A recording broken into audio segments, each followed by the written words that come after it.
खबरों के निष्पक्ष विश्लेषण के लिए सब्सक्राइब करें Jantantra TV and press the bell icon. Never miss any update.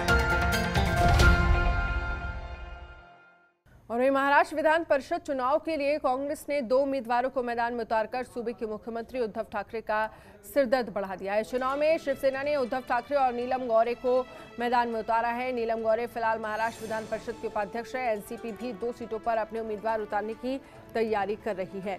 वहीं बीजेपी ने विधान परिषद चुनाव के लिए प्रवीण दत्ते, गोपीचंद पडलकर, अजीत गोपछड़े और रणजीत सिंह पाटिल को प्रत्याशी बनाया है। महाराष्ट्र की सत्ता पर काबिज महाविकास आघाड़ी गठबंधन में शिवसेना, कांग्रेस और एनसीपी शामिल है। अगर एनसीपी भी चुनाव में अपने 2 उम्मीदवार उतारती है तो 9 विधान परिषद सीटों के लिए 10 उम्मीदवार चुनाव मैदान में होंगे।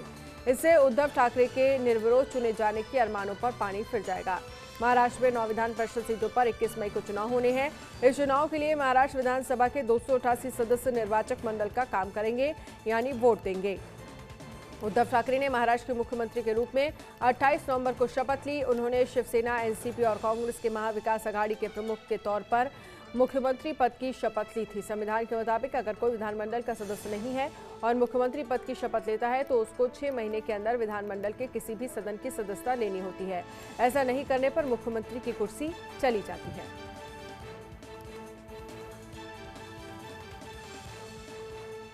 कांग्रेस ने मिलाई उद्धव की मुश्किलें। उद्धव के निर्विरोध चुनाव लड़ने की जो उम्मीदें हैं उस पर पानी फिर सकता है। एनसीपी भी 2 सीटों पर अपने उम्मीदवार उतारने की तैयारी कर रही है।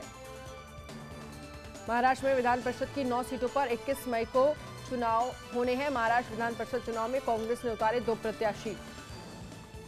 रफीक मुल्ला हमारे संवाददाता इस खबर पर हमारे साथ जुड़ गए हैं। रफीक, जिस तरह से देखा जाए ये कहा जा सकता है कि कांग्रेस ने उद्धव ठाकरे की मुश्किलें बढ़ा दी है। एनसीपी भी 2 सीटों पर अपने उम्मीदवार उतारने की तैयारी कर रही है, तो जो निर्विरोध चुनने का जो अरमान है वो उस पर कहीं ना कहीं पानी फिर जाएगा।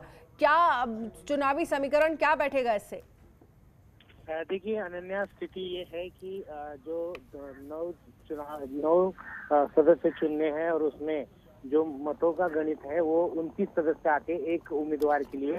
तो ऐसे में 3 भाजपा के और आघाड़ी के 5, ऐसे 8 सीटें तो निकल जाती है, लेकिन एक सीट पर जो फाइट है वो होती नजर आ रही, क्योंकि 113 बीजेपी के पास खुद के 105 और अन्य मिलके निर्दलीय और उनको समर्थन देने वाली छोटी पार्टियों के मिलकर ये 113 होते हैं। और चौथी सीट उनकी जीत के आने के लिए 3 सदस्यों की जरूरत है। वैसे ही जो महाआघाड़ी है, शिवसेना, एनसीपी और कांग्रेस, इनकी मिलकर 171 सीटें होती है और उनको उनकी 6ठी सीट जीतने के लिए और 3 सदस्यों की जरूरत है। इसका मतलब है कि उनको 174 सदस्यों की जरूरत है, वोटों की जरूरत है।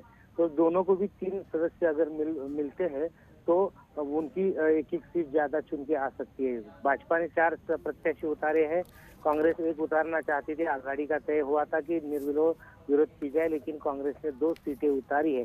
तो अब आघाड़ी की तरफ से एनसीपी और शिवसेना ने कांग्रेस पर ये जिम्मेदारी दी है कि ऊपर की जो 3 सदस्य है, वोट है, वो पानी की जिम्मेदारी कांग्रेस की होगी। उसी तरह भाजपा भी अपने 3 सीटें कमाने के लिए, 3 सीटें की वोट मिलाने के लिए कोशिश में जुटी है। क्योंकि ये चुनाव होता है गुप्त पद्धति से, तो इसलिए ओपन चुनाव नहीं होता, इसलिए खरीदे जाते हैं वोट, ऐसा देखा गया पहले से। तो अब देखना ये है कि 11 तारीख को के बाद प्रत्याशी का वापस नामांकन किसी लिया जाता है या नहीं, या चुनाव होते हैं तो फिर मुश्किलें बढ़ती है। और ऐसा संदेश भी जाता है महाराष्ट्र में कि इनको अपनी राजनीति के पड़ी और महाराष्ट्र कोरोना के संकट से जूझ रहा है। चलिए, बहुत बहुत शुक्रिया इस तमाम जानकारी के लिए। खबरों के निष्पक्ष विश्लेषण के लिए सब्सक्राइब करें Jantantra TV and press the bell icon. Never miss any update.